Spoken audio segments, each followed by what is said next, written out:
বিহারকে বাংলা হতে দেবেন না। এটা তো বাংলার ইতিহাস, কৃষ্টি, সংস্কৃতি, বাংলার মানুষকে অপমান করা। কোন গিরিরাজ সিং?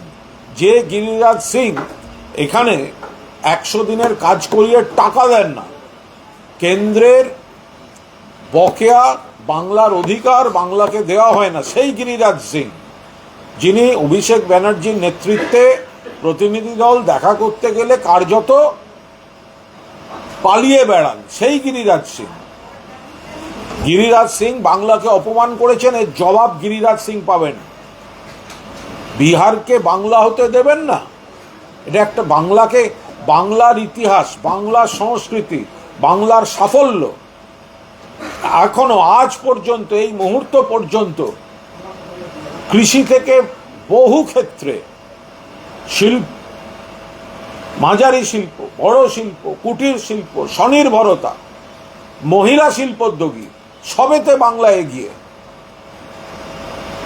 বাংলার ইতিহাস, বাংলার কৃষ্টি, বাংলার সংস্কৃতি, বাংলা আজ যা ভাবে গোটা ভারতবর্ষ সেই কথা পরে ভাবে। মহামতি গোখলে থেকে শুরু করে আজ পর্যন্ত সেইটাই মূল বার্তা।